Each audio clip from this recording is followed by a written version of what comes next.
well, if I'm going to do all of that, then I might as well just work with you and I'll pace you. What's up, guys? My name is Rob, and this is Rob on the Run podcast, a running podcast for all healthy lifestyles. And today we have a very special guest. His name is Mike. Mike has done some special things. What's going on, Mike? Bob, what's going on, man? Just happy to be here. Thank you. Excited to be on the show. Been waiting to get on here with you for a couple weeks now, so I'm really excited to be here tonight. Yeah, and it's understandable, man. You've been a busy guy, man, to say the least. Running for the third time the World Majors is amazing. Congratulations. We'll get into details on that. I'm sure you have some great stories about it, but yeah, again, congratulations. That's crazy. Uh, Man, I'm barely halfway on mine, my first 6 stars. So, uh, how do you feel, man? How do you feel being doing it for 3 times? Like, this is crazy. It's it's kind of wild. I mean, there's only 25 people right now who've done it 3 times. Wow. I've been fortunate to be one of those. This last go around was pretty interesting. I wasn't going to do a third round. I had, if you recall, you and I spoken even some time back. Yeah, I was like, gone after two. Like, I don't need to do this anymore. Like, I've captured what I needed. yeah, But it turned out that, someone really close to me wanted to do this round and said, "Hey, if I do it, would you come watch me and would you come see me?" yeah, And I'm like, "Well, if I'm going to do all of that, then I might as well just work with you and I'll pace you." And that's what I did. I actually did okay, this round as a pacer for almost every one of the races. Because people ask me like, "Why'd you run the race so slow?" or "Why did you take your time like that? You run faster, or you do yeah, this, you do that." But they didn't really ask, what was the real reason behind it. And it's yeah. because someone asked, could I pace with them and could I help them get to the finish line? I'm like, yeah, absolutely. So that's the reason why I did it. And the person was actually my wife. So she wanted to really take the opportunity to do it. Oh, that's I said, awesome. well, if you really want it, I'm going to do it. And it turned out that I had other runners as well and other Yeah, people that were in the races with us. okay, And I'm like, well, look for me. When you find me, you can run with me and pace with me. yeah. And that's what I did. I actually ran his third round as a pacer for just about every one of the races. That's awesome, dude. And congratulations to your wife being a 6-star major finisher as well. And out of the 3 times that you've done it, can we say that this one's the most special because it's with your wife, or what do you think? Um, the first time around is I did for my mom when she passed away, so Okay, that's yeah. always going to have a tremendous meaning for me. This time around, my wife, she's got one race left actually, so she Okay. didn't not there yet, but it was definitely, I won't say almost equally fulfilling, knowing that I wasn't doing it for me. I'm doing it for Hmm. people that really wanted to get to the finish line, people that Yeah. really could use the support, not only her, but it was, as you know, I have a team, the Global Running Crew, and I Yeah. had 5 people alone just in Boston. Between Boston and London, we had 4 6-star finishers on the team. So, just seeing them get there, helping them get there, Yeah. knowing that they're, near the end of the race, and I'm pacing everybody and finding people on the course and saying, "Hey, you got 10 minutes. Hey, you got 5 minutes. Hmm. You're off pace by 2 minutes, whatever it is." Yeah. And knowing they got there and then see their faces when they get to the end of the race and, get their star or when they Yeah. got their 6-star finisher, medal, it's just amazing that feeling was very different, but it was equally gratifying to me as the first time I did it. So yeah, I think this was, really a special one for me as well. Yeah, I can imagine just seeing your loved one do it, and be interested in something that you've been very dedicated for. That's gotta be a good feeling, to be able to do it. So congratulations to your wife, even though she's almost there. She just needs Almost one more. one And which race. one is it, if you don't mind me asking? Awesome. Boston. Okay, Awesome. okay. And what's the game plan for that one? How is she gonna? Is she doing the charity, or what's the game Yeah, plan? most likely she'll do a charity. I've been with the same charity since 2019. I go Okay. back every year. I don't, people ask, are you gonna keep doing it? I'm like, sure, why not? Yeah. I don't need a Boston Star, but Yeah. I enjoy doing what I do with them, and I coach them. Okay. I'm the official coach of the charity. Oh, nice. So it's become a family thing for me with them. They're Hmm. they're like my family. These guys. Yeah. And so I don't mind doing it. To me, it's about giving them the opportunity to get people there and seeing all the first timers to Boston and like, oh my God, the excitement of Boston. Yeah. So I'm sure when she does it, she'll go back and she'll do it with them again, and I'll be coaching. So she That's still has awesome. a personal coach on kind of on staff. So She's got you 24/7, man. At any oh time yeah, that she wants to answer a question, she's got you right there, man. all the And time. talk to me about that coaching. Like, how has that been gratifying for you? Like, how long have you been doing it, and whatnot? I've been coaching now for over 2 years. I started out as a USATF coach. I went and got an additional RCA certification just because, Mm-hmm. it just makes it a little better for some folks when they see that you are certified as a coach versus, hey, you Yeah. coach people, but some people want to see some credentials, right? It's like being an Yeah. engineer, IT world. You do all the work every day, hands on, but they want to see, Yeah. hey, let me see that certificate you got, right? Yeah. So Yeah. Yeah. sometimes that helps, but it's been great. I mean, I've been coaching so many people through the majors now.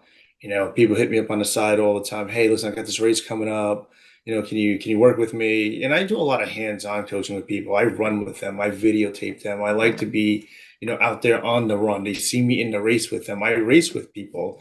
I don't just sit on the sideline like, hey, yeah, let me tell you what you're gonna do, and then that's it. I run with them. A lot of times I'll go run a half marathon with them in their training.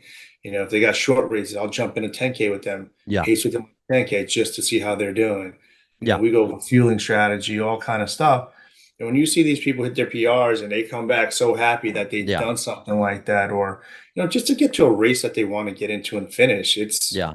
it's an amazing feeling when you coach people like that. So it's good. It's crazy, coming from someone that's being coached for the last 5 years and seeing my uh everything move up, to the right way, being a better runner, being a disciplined runner. Having a coach is amazing, especially when you're trying to do these crazy races that are, the majors, and Yep. just running a 26.2 miles, any race, and I remember my first race, I finished it in over 5 hours. And then I got my running coach. He showed me the ropes, showed me what to do, what type of training I should do, what I should do before and after, everything that goes within training for a race, And I've seen my how of a better of a person I am, a runner, sorry, I am. And again, I couldn't have done it without my running coach, And some people, they look at you like I'm not a fast runner. So when they look at me and they say, "Oh, you have a coach?" I was like, "Of course." Like you don't have to be an elite runner to have a coach. It's always a plus to have someone on your side helping you out, and that's awesome that you've been able to do that for plenty of people. I'm pretty sure. Yeah, no, you're absolutely right. I mean, people think, oh, well, if you get a coach, you're automatically like a really fast runner. I'm like, well, not necessarily.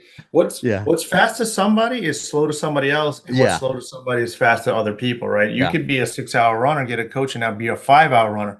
That's an Mm-hmm. hour improvement. That's Yeah. tremendous. Yeah. You're not getting an hour off your time. You could be a Yeah. 5 hour guy and go to four, or Yeah. maybe you're a four, go to a 3:30. Mm-hmm. All that is still doable. And if you have a coach that's helping you do that, Yeah. that's still tremendous. I mean, you don't Yeah. have to be a 2:30 or 2 hour runner. I mean, not everybody has that in them. Not everybody has the time to train like that, number one, Yeah. because most of us, and I want to say people probably in our age bracket, right? We got Yeah. families, we got full-time Oh yeah. jobs, we're Yeah. juggling multiple things.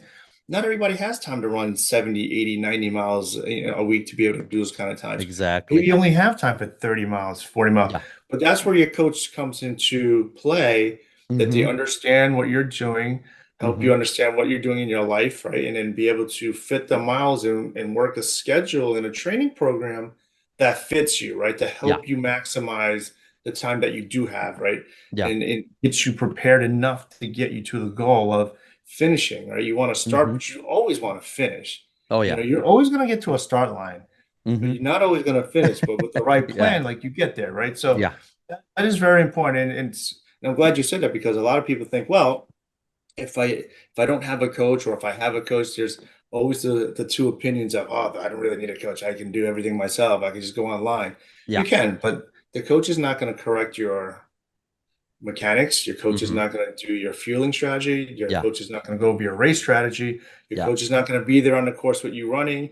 They're not Hmm. going to be in the sidelines checking you when you do it all online by yourself, right? So all those Yeah. things like you said are super important.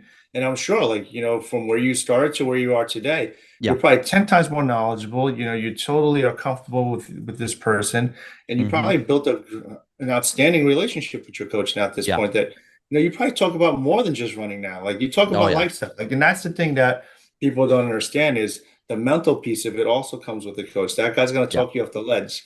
That person's gonna help you like calm you down when you're all Yeah. like anxious about a race or nervous, right? So Yeah. a lot to bring when you're a coach, but I'm glad you got one too. Yeah, no, it's awesome that they've done great things with me. And you're right. One thing that you mentioned that is so true, just because I've never been a 90 mile a week person because life, I have a 17-year-old, like we were saying before we started. I have a 17-year-old that's, right now taking a lot of my time because she's finishing high school, trying to get the college thing ready and work, and stuff like that. So my coach understands that and adjusts things us how things are going. Like 2 weeks ago, I could not run because my fiance was sick. I had to take her to the hospital and stuff like that. And obviously that takes a toll. So he reached out and he said, "Hey, I noticed that you weren't doing your runs, everything okay?" And I mentioned to him what was going on, and he said, "You know what? If everything's ready to go, we'll ease in back into the running because you have not ran consistently in 2 weeks. So lower the mileage so you can ease into the work the hard weeks that we're gonna have coming up." And I mean, that's how great it is to have a coach, someone that understands you, someone that understands your Absolutely. lifestyle, your drastic changes sometimes that happen that you weren't even expecting, for example. So yeah, I'm a big advocate of having a running coach, regardless of what you want to do, because most people, like you said, "Oh, I'm running a marathon, I can do it." Even 5Kers, 10Kers, sometimes Sure. you want to hit a goal for 5K, and you know your coach is going to have a good game plan for you, so it doesn't matter what distance.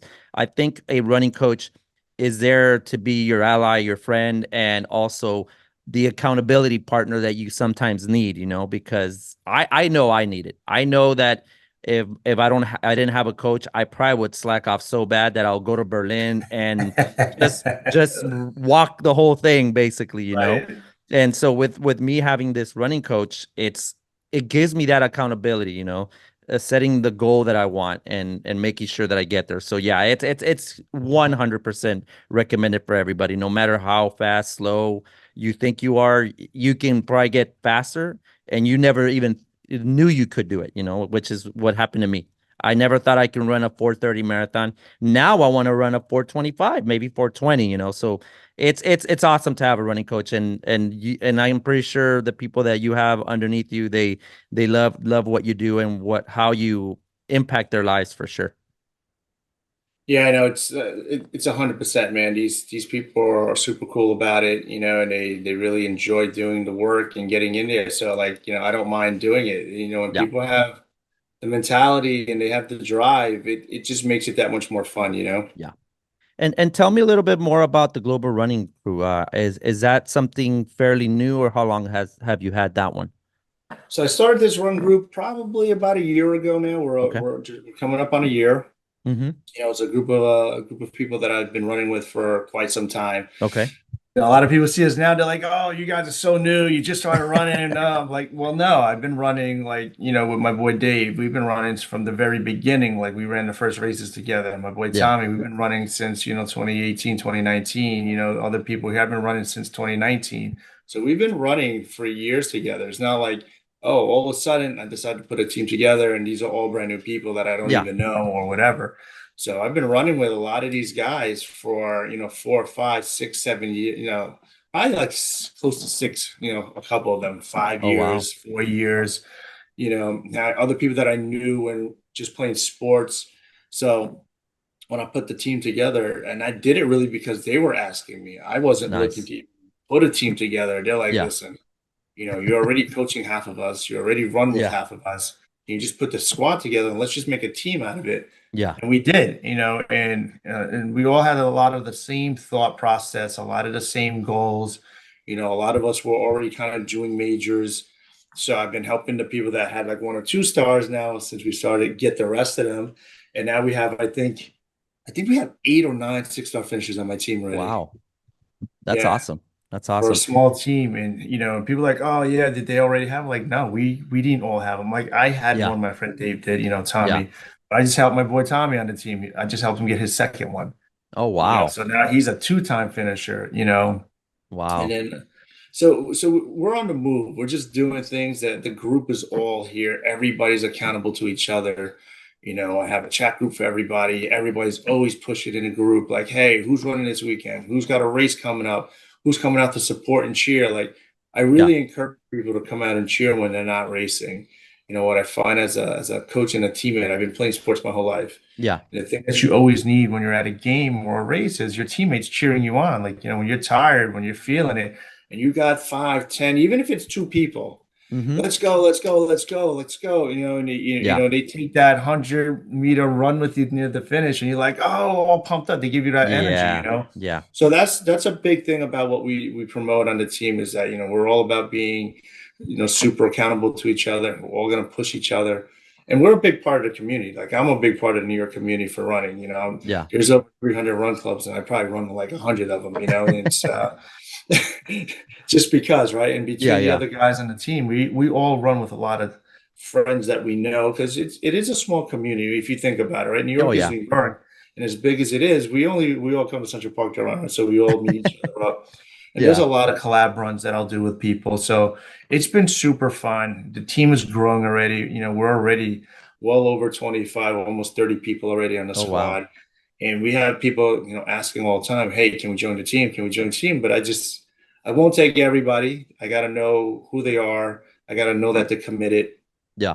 We want people that we know personality wise are going to fit with everybody. Yeah. Yeah. We don't take anybody who comes in thinking they're going to be like I'm the man, like I'm the guy, like no, we don't want those runners like that. We Yeah. want Yeah. people that are going to come in, have a good time, help everybody else on the team, take help from everyone else, Yeah. support. And that's what we want. We want to build a family on the team. That's how we feel. We treat each other like family. We don't outcast nobody. We never leave a runner behind. That's just the mentality of this team. That's how That's I want it awesome. to be. That's why we don't grow it to 4,000 people. We're a small team Yeah. for a reason. We keep it that way on purpose. Yeah, and that's awesome, man. And it's good to have like-minded people with the same goals, like you said, that will push others to get there. Like you said, you and your friend, you just got him his second star, a second 6-star finisher. So that's awesome. And it's also personally, it's kind of cool to have a small group because when you're able to know everybody they even feel good about it. You're not just another run group that has like 300 runners or somebody that probably don't even know you. They know you're the Right. leader, but does the leader know you, right? And that's Right. kind of cool, man. But I'm gonna go and take a guess that it's a global run group because of that, right? Like the global run crew is everybody that runs the majors and stuff like that. Yeah, I mean, it's part of it, right? The Hmm. other thing about the global running crew is that while we're doing the majors, there's other races outside of the countries, Hmm. of the majors that we want to run. So we're looking to do all of these worldwide races. Yeah, So when we thought about what we are, yeah, that was one piece. The other piece of why we did that is because we're global because we come from different parts of the world. We nice. all have different ethnic backgrounds, and we weren't, hey, we're not the US runners, we're the global runners because we got people from Korea, from Taiwan, from Puerto Rico, we got That's people awesome. from, Colombia, people from Dominican Republic, someone from, they got European like background. So, when we bring that together, we're a Hmm. global melding pot of, different personalities, different backgrounds, different people. Yeah, So those two things for us made it, just like we thought about, we're like, oh, you know what? I really think we're going to be the global running crew because these yeah, two things really fit us well. We're yeah. from all these different countries and places, and we Hmm. want to run the world, right? So for us, it just kind of made sense. It stuck, and we came Yeah, up with the designs, and I came up with some stuff, and people were like, wow, listen, those logos are good. and people recognize us now right away from those, Yeah. man. It turned out to be a really, really fun thing for us. It's definitely a catchy name. I like it a lot. I see you're sporting out a shirt right now. Oh yeah, man. I got so this is just the front logo of the Run Crew right here. But the whole Okay. back is a whole nother logo, you know. So Now, someone that is not part of the group, how do I get one of those shirts? Because I would love to buy one of those shirts. oh man, look at so I'm gonna try and turn around just so you can see the Yeah, yeah. back. This is the back of the shirt. If you can see this. Yeah, yeah. It's nice, dude. I like it. I So really yeah, do. there's very few people that have the shirt, and it's no one outside of the team really has the shirt. Dang, I'm You gonna gotta have be to like find myself in there. you gotta be special on a team, man. Man, I'm gonna have to figure it out how to get into this group, man. That's a nice shirt, man. That really is a nice shirt. But I definitely like what you're doing with that group, and I think we're gonna see a lot more major finishers for sure with your guidance, man. I'm pretty sure that's gonna happen, dude. But it's fun to see those type of groups, man. That are they're big on big goals that people probably didn't think they can do. And like you said, you got 25 people that are already in the process of becoming six-time world major marathon Yeah. finishers. You know, I mean, that's crazy.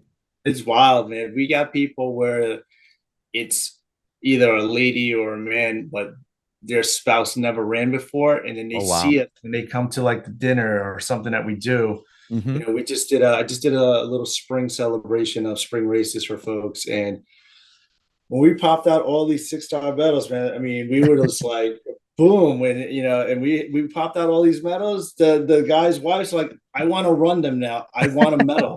Like I want that medal, and now she's signing up. That's awesome, She's man. signing up. It's That's crazy. awesome. It's like magic. Boom. They're like, I got to do it now too. And now they're both on, and Mm-hmm. they're both going to start doing the process. Yeah, Because yeah. the one guy got him in, and I did New York for him. Okay. Starting now the other ones, and now the Yeah. wife saw all the and she saw all the ladies on the team that have a 6-star. She's like, whoa. So it's not just the guys, the ladies are Yeah. doing it. Oh yeah. And by having that, we're really drawing the female crowd in, because we do that on purpose. We do not separate ourselves. Well, we're men and women, and only the guys do this or that. We actually really want the moms to come in with us. We encourage the kids to come in with us. We bring all our kids together to the kid races as well.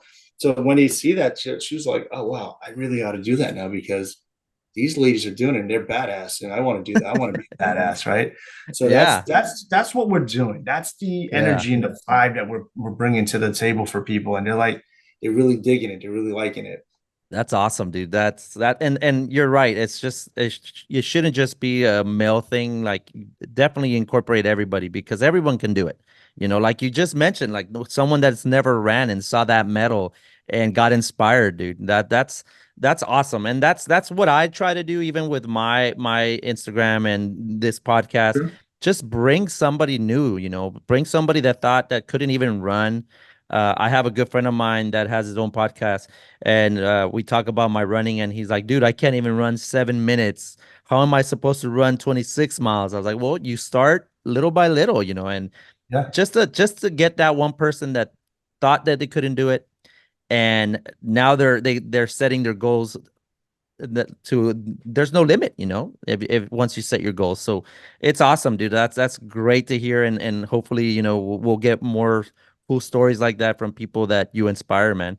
And talking about your 6-star major finish that you just finished, what a couple 2 weeks ago or something like that, Yeah. you Yep. know Recently in London. yeah, London. And how was your training regimen, dude? Because um, I mean, these races, at least what, Boston, London, and Tokyo, they're all like very close to each other. Sure. I ran all the last 6 September right to April, so just over 6 months. Yeah.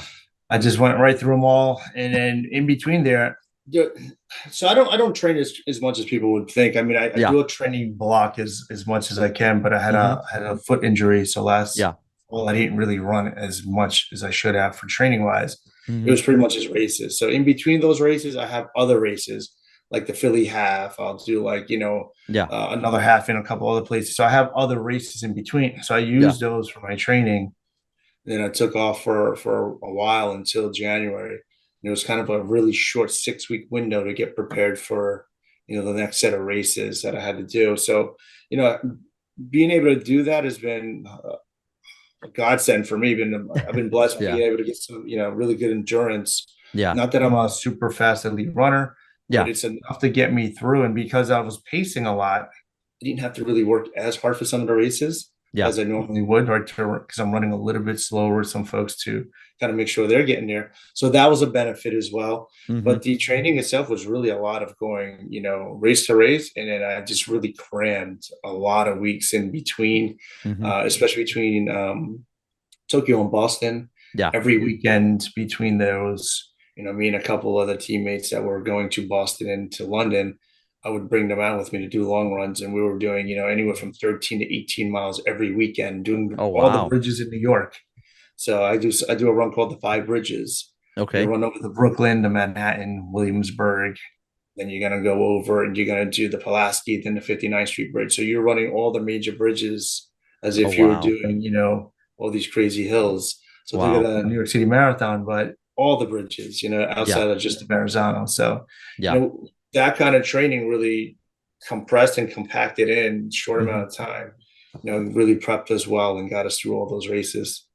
Wow. And speaking of the races that you ran, like, is there between like one major and the other major, is there any specific type of race you look for? Like, do you look for just 10Ks, half marathons? Since you, like you said, you're not really training you're not doing, not that you're not training, that's wrong, but more like you're not doing a typical training plan as most people would do. Like between one major and the other, are you looking for a specific race that will help you get there or something in particular like that? Yeah, so I mean, because sometimes they're really short, like Mm-hmm. Boston, London was 6 days, so you're not really doing much there. You're Yeah. kind of Yeah. traveling. You might get a 5K in, right? And then Yeah. there'll be times where it's between, let's say, Tokyo and Boston, where you have about, maybe like 8 weeks or something like that Yeah. in Yeah. Yeah. between. Then, that weekend runs are going to consist of, hill training during the week, long runs, and I'll look for half marathons. So that way they're part of my long run, right? So Okay. I Okay. can't go do another marathon between the marathon. I mean, I Oh could, yeah. but it would be like overkill, right? So I'll Yeah. go find like a half Okay. and then add some miles to it. Let's say if I need 15 or 18 or whatever for the day, I'll Mm-hmm. run the half. Yeah. That way you're kind of running with some people, you're having some fun, and then go crush out another 5 miles, let's say, on your own at a faster rate. So Yeah. that way you get some speed miles in between there as well. I'll shoot for some 10Ks in between, but then again, just add more miles to it. And this way you're able to do two things at once. I can go Mm-hmm. do the coaching piece and run with people and still get miles. And then I can also do some longer runs on my own where, if they're not around or there's no one racing, I Yeah. can do it for myself. So I try to combine those as much as possible to fit everything into those short time frames. Yeah. Yeah. And that's crazy because yeah, there's some short time frames, like you said, between what Boston and London was what, 6 weeks, 6 days, Six sorry. days. Yeah. So This year you was 6 days. basically finished Boston and what got hopped on a plane to basically to go over there, right? Yeah.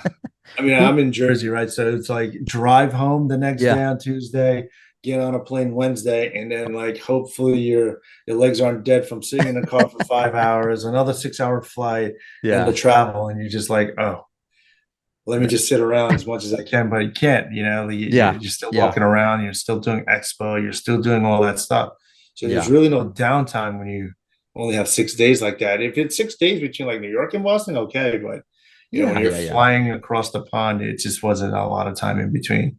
That's crazy. And given that you've done it 3 times, has it been all like every like 3 years in a row, or you took a break between one of the six majors? The first time it was the same just over 6 months. The Uh-huh. second time it would have been all in 2021 calendar year, Okay. COVID. So when COVID hit, I had to move. I wound up moving London and Tokyo because they didn't let us in, right?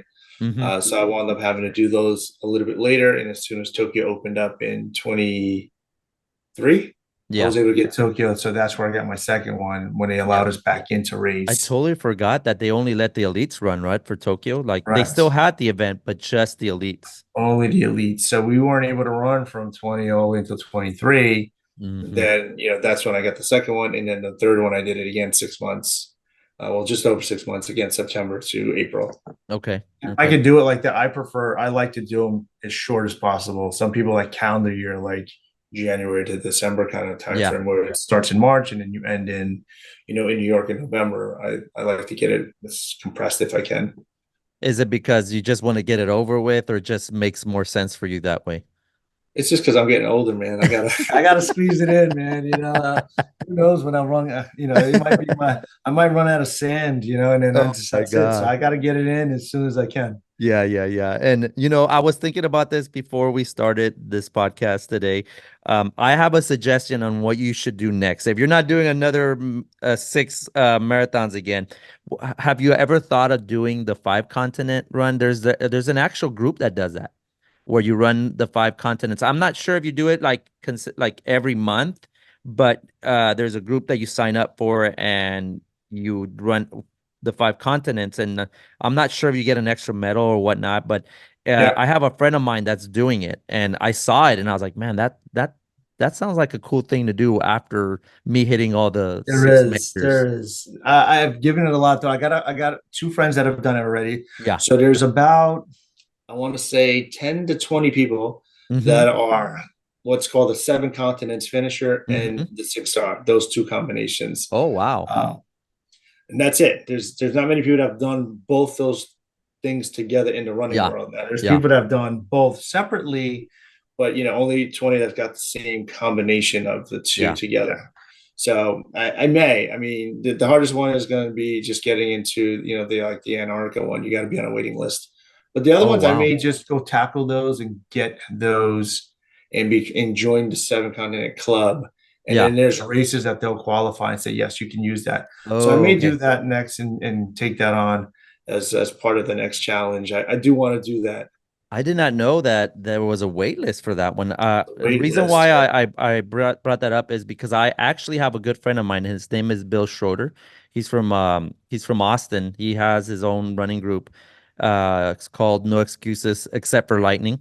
And he is doing the continents, and also I guess he kind of figured out where he could do some of the continents. Antarctica was the first one he started, and I think Tokyo, he just ran Tokyo, and that was his fifth major, and like halfway done with his continent. So yeah, Okay. it's he's getting there, but he's the one that kind of got my attention. I just did not know that there was a wait time There's or a a wait wait list list. for Antarctica. Yeah. The other ones are not as bad. You can get into, European races that count, America races that count. Yeah. South America, you can use Colombia, like that Mm-hmm. counts. Mm-hmm. So I helped my friend get into Colombia. I got connections down there to Nice. some run groups. So my friend who finished his seven, he just needed South America, and I Yeah. got him into a race there. So that counted. Australia, you have one, but Yeah. it's waitlist for some of it, and it's really Antarctica is the one. There's only two races I believe that you can use for that. Unless you get there's one group that they'll do it 7 days, Mm-hmm. 7 continents, and they fly you and Oh, bring you wow. to every place. You basically get out, get off the plane, go run, get back on the plane, go to the next place Oh, in 7 wow. days. Um, Yeah. yeah, Yeah. Yeah. that's a little extreme, pocket wise. My pockets aren't that deep like that. So I was like, yeah, I'll figure out how I get to them separately. Yeah, that's too much for me pocket wise, and I don't think I can do 7 marathons in 7 days. That's that's crazy. That's kind of tough. I mean, honestly, the hardest one would be the Antarctica when you're running on a sheet of ice, pretty much. I mean, you're just running on an iceberg, right? So they give Yeah. you a certain amount of time, they drop you in, drop you out, and that's it. Wow. You kind of keep going from there. The other ones, maybe not so bad, but I think that one probably would be the hardest one. Well, I think that would be something you should do, and if you don't decide to run another six majors, which would be amazing. I'm pretty sure how many people have ran three times the majors? 25. 25. And how many people have run it four times? 4 people. Four. There you go. You got to be number five, dude. You got to be Well, number five. there's a girl, she'll beat me, a friend of mine. I know she's only needs one more race and then Oh she'll my get the God. front. So she'll beat me as number 5. But if I did it, I think I would be one of like maybe 10. And then Yeah. for 4 people that got 5, I think there's only maybe 2. One guy Hmm. with 6. Wow. Wow, that's amazing, man. And I'm over here trying to get one first, man. Jesus. But no, it's awesome, dude. I love that you've done it three times. And when I saw you finish and got your third star, I even told my fiance, I was like, man, this guy's awesome.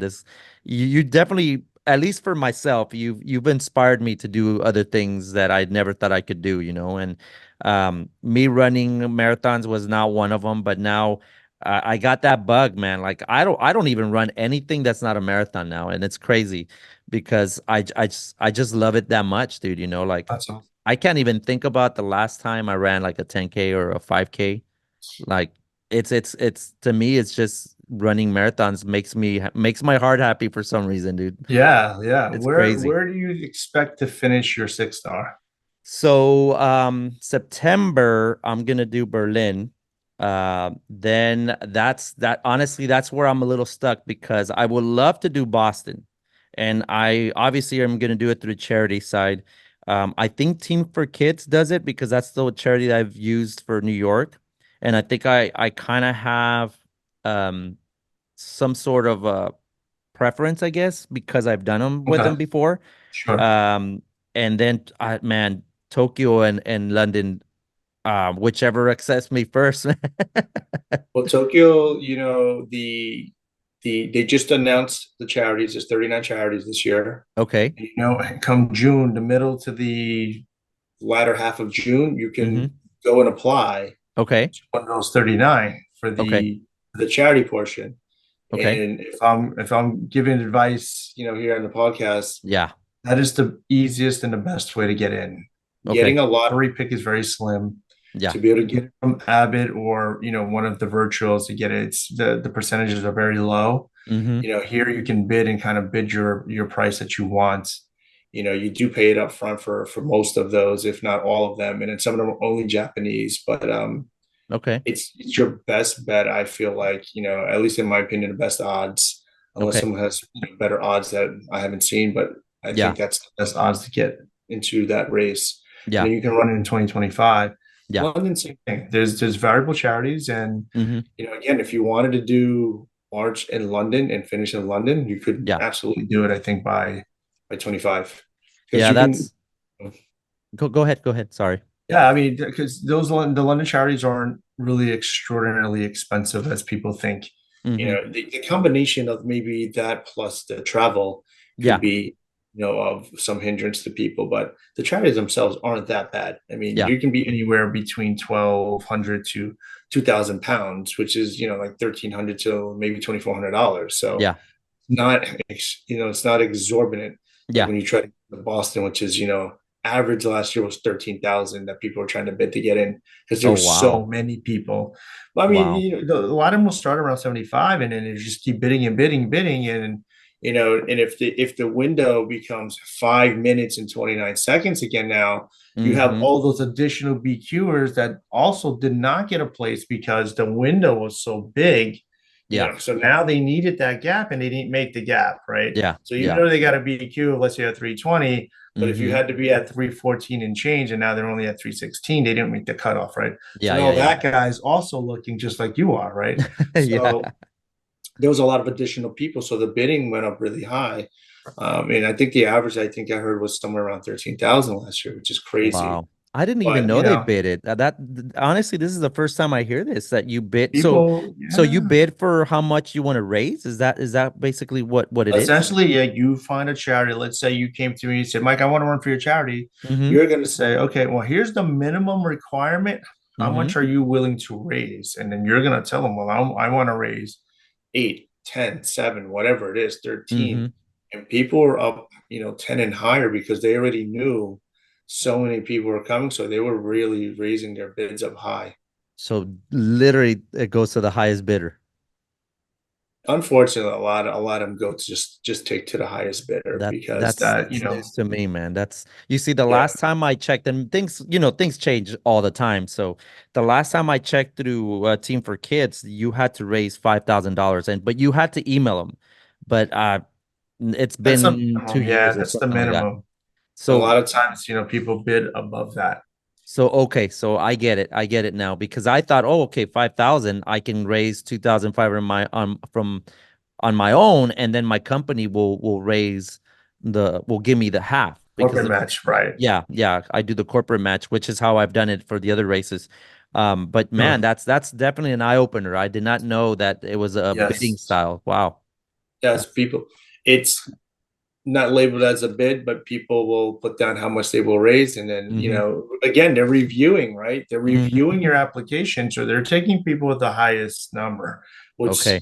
is how you come to see that there's an average of $13,000 Yeah. because that's what people are asking, right? And when you call them, Yeah. they'll tell you our minimum is 7,500 right now. Minimum is 10,000 right now.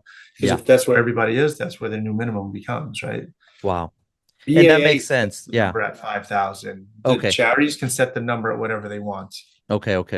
So yeah, that's news to me. That thank you for telling me that because I knew that they would review your application, but I really thought that the reason why they were reviewing is they probably would check if you've done other charities, how much time did it take you to raise that money? Are you reliable that you will Yep. raise $5,000 per se, So that's what I Right. thought. So that's an eye opener. Definitely need to Sure. figure that one out too, for Well, sure. they're doing that too. I mean, obviously they're checking that, but you give a credit card. So hmm most times when you lay your card down, you give them the right to charge your credit card if you don't meet whatever your bid amount is, Yeah, whatever you yeah, say your raise amount's going to be. You're giving them the permission to charge your card at the end of the day to say, here's what you can charge my card. This is what I'm yeah, saying I'm doing. So, it's essentially a contract at that point. yeah. That's crazy, dude. That's it's something to think about for sure. But yeah, I'm focused to getting these 6 stars, man. I hope I get them before they add another star because I heard already that there was rumblings Close. about about Australia. Close. So man, I want to finish 6 and get it done with. Yeah, it's getting close. I would, if I were you, I would certainly take advantage, get Tokyo right now, get London right now. Yeah, And worst case scenario, if you need to just do one left and leave Boston, yeah. then at least you got all the other ones done. You're good, depending on how you want to do that. And if you even want to finish in Boston, hmm maybe you want your 6 star in London. I got two 6 stars in London, one in Tokyo. Nice, I've never nice. finished any of them in the US. Is You there a know, reason why, or it's just that that's how it worked out? just worked out like that. I mean, because if I'm doing September to April, I always finish in London. Yeah, And Tokyo just happened to be Tokyo because that was the last race that I needed to complete because of the pandemic, right? yeah, Otherwise, I would have done my last one for my 2nd star would have been in New York City. I wanted it to be New York. yeah, Tried to do one calendar to finish in New York in my home race. That's yeah, backyard race, right? But it just yeah. hasn't worked out that way. And speaking of New York, that's like you say, your background race. Is that the one that you will most definitely continue doing, or how Always. that's how it works for you? Yeah, always. I get New York every year. I run New hmm York every year if I can run it. I don't think I've missed a New York since I started back to running. I shouldn't say start back to running, but when I actually started really getting into the running, I've run New Yeah. York pretty much every year. And do you get it through the Michelob Ultra, or you do the charity sometimes? How does that work out? So there's a couple things I've been fortunate to be on, Team Ultra a couple years already and been able to do it with them. But because we're local, we have an option called 9+1. Oh yeah, yeah, We run yeah. 9 local races and you volunteer one and we get it. So I do hmm that automatically anyway because I'm always running with my team and my people. Yeah, So by default, I kind of get enough anyway. And yeah, then I always just go volunteer for a race somewhere and do that. yeah. And do So you I'm think guaranteed for an entry. Yeah, for sure. And do you think that for the runners that don't live in New York, do you think that maybe the New York Roadrunners should have something that could help out the out of towner that loves to run New York? Because I feel for us that because I love New York. First of all, I love New York. I love the New York City Marathon. It's one of my favorite ones. And if I could do it every year, trust me, dude, I would do it. But I would lose friends if I would have to ask charity every year. Sure. All of a sudden, I look at my Instagram, I'm lacking a lot of friends here. But I do feel that because I am a member, I am a pay member for the New York Roadrunners. So I do it because I believe in what they do for sure. That's 100%. But I feel like for the out of towners like myself, there's not a lot of opportunities to be able to do that. Like for yourself, because you're local, you can do the races and volunteer once, and you're in. You're good to go. But I can't go run 6 races and then do the volunteering because it's too much money, one, and it's too far. Do you feel that maybe they should have something that would work out somewhat for the out of towners as well? It's a 4% chance of getting into the lottery, which is Yeah, it's pretty slim. yeah, Tokyo's very slim, same, very similar fashion, and then London's very similar as well, right? yeah. New York does have a lot of options to get in. I mean, out of all the races, you have 9+1 for local people here. Mm-hmm. You have charity options, obviously. Mm-hmm. You can also do the, qualifying times, which is still tough. Yeah. They have options to come in through a couple of their sponsors, like T says, and for teachers, Mm-hmm. and things of that nature. So first responders also and teachers have a way to get in. Okay. Very few spots, but they do have a couple. You have a chance with Abbott. If it's your fifth or sixth star, there's a potential that you can get one of those that way. So out of all the races, it actually has quite a few Yeah. ways to get in, but it's still difficult. I mean, it's Yeah. still not an easy race to get in. Yeah. Yeah. But from a charity perspective, you can get New York for about $2,500. Yeah. The entry fee is somewhere around like 260 or Yeah. somewhere right around $300 now. So Yeah. you're in for about 3 grand, right? Mm-hmm. But it's not Boston expensive. Mm-hmm. It's on par with like a London, right? So Yeah. even though it's probably in my eyes the biggest race out of the six, to me, Yeah. but still not the most expensive race to get to either. Yeah. No, no, you're right. And yeah, if I could do it every year, I would do it. I mean, I have not done London and obviously Tokyo and Berlin, but out of the races that I've done that already, as far as majors or just marathons, in general, it's the best vibe, man. You Oh, have a absolutely. blast. As a runner, you have a blast and you feed off that energy. And I don't think there's any other race that I've done where you, even when you're tired, you still, you get that little jolt of energy that you need to finish, Absolutely. And Absolutely. London to me and Chicago probably a close second from that energy and that vibe. yeah, But New York's still my favorite race. I mean, it's my home race. It's where all my people are, all my friends are here, all my run clubs are here. Everybody I know, that races, all 300 clubs. We're yeah, out here, thousands deep on yeah. that day, 100,000 spectators. It's It's amazing. 26.2 miles of block party. There's no other race like that. I mean, London is really good support, Chicago, really good support. Those three races to me out of the six have the most support, but I still come Yeah. back to New York. It's still my favorite. And you mentioned something about the entry for New York, and I had heard a rumor. I don't know if it's true. I saw some articles come up that the first bridge, the Verzano, they were complaining about the loss of money, the revenue that they do when they close down the bridge for the race. Do you think that might be something that the New York City Roadrunners might increase the price to kind of compensate for that? No, I don't think so. I think the MTA will have to back down because the prestige and the amount of money that comes into New York for that weekend alone. The ridership that they get from that weekend Mm-hmm. far surpasses the amount of tolls that they're probably asking Yeah. roadrunners to pay for. Yeah. And the amount of just revenue the city in general sees through the boroughs from Mm-hmm. everybody hanging out. It's 100,000 spectators, but you probably got an extra million people, throughout the weekend coming in, Yeah. spending money, dining, parking, other tolls coming in. The city itself wouldn't be able to do anything else to take and alleviate that loss of revenue. Yeah. And my opinion is they'll have the MTA back down if they haven't already, and Yeah. come up with something else different because it's too much money lost to the Yeah. city. Yeah. into the businesses around that, for them to be greedy and say, hey, we want people to pay more money just because we're losing some tolls. I'm like, well, Yeah. go after the toll evaders every day that you're losing thousands of millions a year on. You want to go beat the runners up who are running for that Yeah. one day. Yeah. So I don't think that's it's going to happen. There's too many other people that would fight that outside Yeah. of just the New York Roadrunner organization, that I don't think they could even push that agenda any further.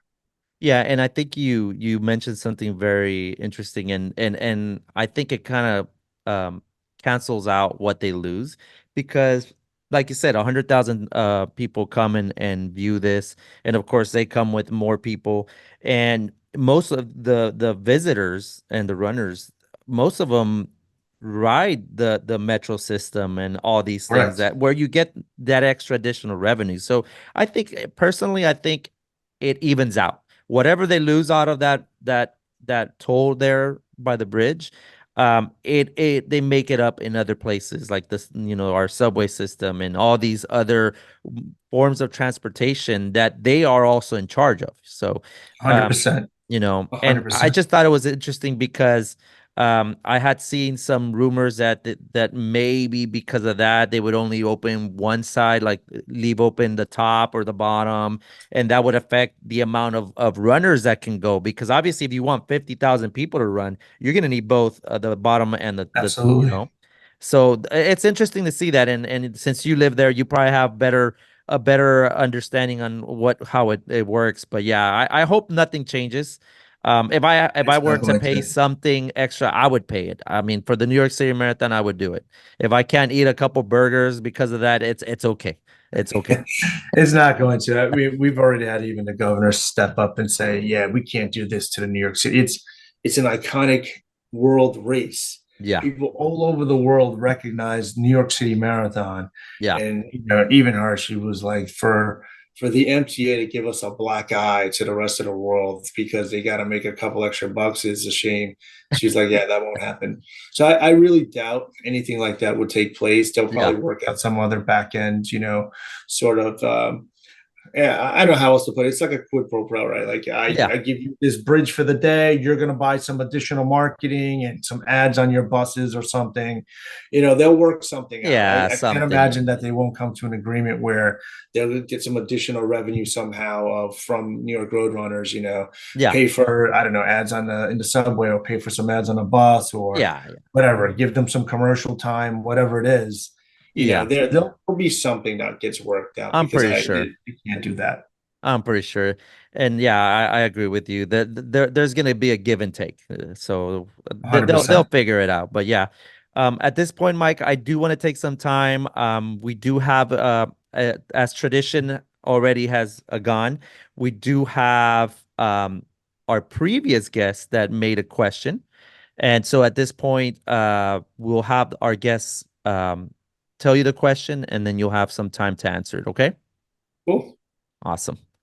If you got to a point where you couldn't run, what would you do? How would you approach that, or what would your advice be for somebody else who traditionally loved running and no longer can actually participate in the sport? Yeah. So, just thinking about that for a second, if I were ever at a point where I can't run anymore, like what would I do? Or, how could I do something else different, maybe, perhaps, right? Just kind Yeah. of taking that in for a second, being all the time running and doing what I've been doing over the last few years. I mean, I'm probably, man, it's got to be 100+ races now. It's like, Yeah. it's ingrained in me. Run, run, run, Hmm. run, run. Like, hey, Forrest, go run. What would I do? I mean, I think a part of me would say this is that because I've been coaching now, I think if I couldn't physically run, I would Hmm. really dive in a little more heavily into just the coaching piece, Yeah. and really try to bring up a lot of the young kids and, a lot of the people around me that I know can't afford a coach. Hmm. That's one of the things I do, is actually I keep my pricing really, really affordable for a lot of Hmm. reasons for that, because I grew up as a poor kid. I Yeah. want to make sure people have a coach that's accessible. So I Yeah. think I think if I couldn't run myself, I would probably really just dive more into coaching, and try to bring up some more of the run clubs and help out some of those guys. Because there's a lot of run clubs here and they don't have a coach. They just kind of, a couple of people come together and try to build up a crew, but they're just running to run, and they don't really Yeah. have a lot of guidance. And I have actually other run crews that reach out to me for that and say, hey, listen, can you guide us a little bit in some ways and do some of that? So I think That's that's awesome. probably what I would do more of and put more time to that. So all those training miles and hours, I probably would then alter and shift and dedicate that more to the coaching side. That's awesome, dude. When Hillary actually had this question, I had to think about it because just like you're saying, it's so ingrained in you that it took me a couple seconds to think, man, what would I really do? Like if I got an injury or something that would prevent me from really fully being able to run, like what would I do? And yeah, that's awesome. I'm not a coach, obviously, but maybe that would might maybe push me to become a coach now that I don't have I'm not able to run fully, So yeah, that Right. I love that you would take what you've learned and give it out to other people, So that's awesome. I said on mine, I said that I would try to volunteer more on races, stuff that, I don't do much. And really I don't. I've never volunteered in a race, which when she asked that question made me kind of question myself too. Like, man, like it'd be kind of cool to be the one giving Sure. the medal instead of receiving the medal all the time. You know what I mean? Yeah. You put in some time for those volunteers because, like Hillary said in the previous episode, without the volunteers, races would be 3, 4 times You know, more expensive. You know, if you think New York City Marathon is expensive, like some people probably think, hey man, $300 is a lot. Imagine if we didn't have volunteers, that race would probably be like $600, $700. You know, 100%. so 100% would be more expensive. that's crazy that you mentioned that, but yeah, that's awesome, dude. And I'm glad that there's still you're people like you out there doing it for the love of the sport. You're not trying to make yourself rich off of coaching. You're still making yourself accessible, and that's awesome, man. And I hope you can continue doing that and help as many people that you can, man. That's awesome. Thank you. Appreciate that. And just a quick thing for you. Mm-hmm. One of the things I do when I'm not actually racing races for myself is I Yeah. run with Achilles. If you're not Okay. familiar with Achilles, Yeah. Achilles International, they there's a lot of volunteer guides, right? And you guide AWD runners, and AWD Mm-hmm. runners is an athlete with disabilities. Yeah. So you could either show up as support staff to kind of help them, like water stations, whatever. You can help as a running guide, Mm-hmm. someone who kind of even gets them prepped up and ready to go. Mm-hmm. Show up for training, show up for races for them. So Yeah. if that's something you're really thinking about for more volunteer time, that might be something you might be interested in too. Yeah, yeah. And I also here locally we have a group called Team Catapult, and they also do that. They guide, and there's people that volunteer their time to help the guides on their training runs and stuff like that. So yeah, it's definitely something that I've been thinking about just because you never think about it. At least myself, I can say about myself.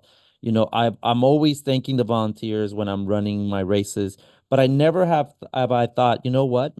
I need to pass it forward, just like they do. I need to start doing that. But yeah, it's something that I've been really thinking, and I'm definitely once I finish my spring race, I should say, with Berlin. It's something once I come in and take a little bit of time off, I definitely want to do more volunteer time because again, without the volunteers, these races would be very expensive or they probably wouldn't even happen, So definitely, that's a good point that you brought up, and I appreciate that. And Mike, don't want to take too much of your time. We're almost here. We're almost done here. Another tradition, of course, just like you answered the question, do you have a question for our next guest? Yeah, I think so. If you had one place in the world where you could go run, where would it be and why? Nice, nice. And another tradition, you got to answer your own question. For me, I want to do South Korea because my Oh, mom nice, is from South Korea. nice. I haven't run there yet. My dad's Okay, from Puerto Rico. nice. My dad's side is from the island of Puerto Rico, Mm-hmm. and I'll be doing Puerto Rico this year in August. So Oh, I'll get one nice, of those out the way. So I nice. still need to get South Korea to get in. I want to run where both my parents are from, and That's I want to be awesome. able to do that. So for me, it's where would you want to run and why? Those are the places I would want to do, Yeah, and those are my whys because I really want to run where my parents are from and in their countries from yeah, where our origins are from, right? Where the roots are from. Go back to the two motherlands. You know what I mean? yeah. Yeah, yeah, and that's a great motivator to do, man. Run where your parents are from, where you are from in a way as well, So that's your roots, that's your family. That's awesome, dude. I myself have the same answer. It's just obviously not South Korea, but mine would be Guadalajara, Mexico. That's where I'm from. That's where I grew up, and that's where I was born. I really would love to have a chance for my other side of my family that live in Mexico to be able to see, my love for running. So one of my races that I'm hoping in February I'm able to do. They have a marathon there in Guadalajara and sometime in February. So I'm hoping that maybe this upcoming February I can go run and do a Mexico race, a Guadalajara race, and I do it for the same reasons. That's where my mom, my dad met. My mom's from Guadalajara. My dad's from a small little city outside of Mexico City. But they both met there. They basically started their life there, and that's where our life started. So definitely, I think doing a race in Guadalajara would be awesome, dude. That Which would you're be more cool, than man. invited, bro. If you ever want to do a race in Guadalajara, my parents live there. They love Yeah, man. company. Let me know. We can definitely make That'd be that happen. awesome. You know. Come to Puerto Rico in August with us. Hey, We got man. That sounds tempting, dude. That the sounds whole team tempting. is going. We got the whole squad. We got at least 20 runners going, man. You should come out with us to Puerto Does Rico. that mean I'm part of the squad if I go? Hey, you register with the team, man. You never know. You might have this t-shirt waiting for you when you show up. Man, I'm gonna, yeah, and trust me, my fiance would be more than happy to make that trip. Out of all the trips I've dragged her, I'm pretty sure that would be one of them that she would love to do for sure. It's the Lola Challenge. We're gonna do 5K, 10K, half marathon, 3 days, and Nice. we're just gonna get out there and get after it. Yeah. It's a 10th anniversary. There's still spots open, so if you're really interested, man, come out with us. You're gonna have to text me the info. I'm gonna start looking for it and see if I can squeeze it in there, which I'm pretty sure I Cool. can. But yeah, dude. Again, don't want to take too much of your time. I want one thing. I appreciate you. I appreciate everything. Congratulations on your 6-star major marathon finish, the third one. Take some time right now to give us your Instagram handle or how they can find you and what is your next race other than August? What other races you got? This is your time to shine here. Give us whatever you need. Yeah, I mean, we're constantly running. So we got the Brooklyn Half coming up. We're going to be doing a Lola Challenge. Obviously, we got New York City, Hmm. and then yeah, maybe I don't know yet. Maybe I'll try to sneak into Berlin or Chicago one more time. Okay. I may really do Chicago just because I got runners in that race. I'd love to Okay. pace with them. It's their Okay. first Chicago. I know what Nice. it's like in your first one, so I would love to do that. Yeah. You guys could always hit me up on Instagram. Everybody knows me as MTK, Mike the Karikan.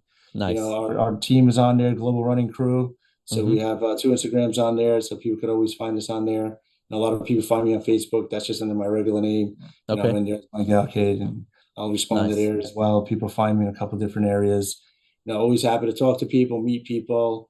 Finding other runners from other countries, other states.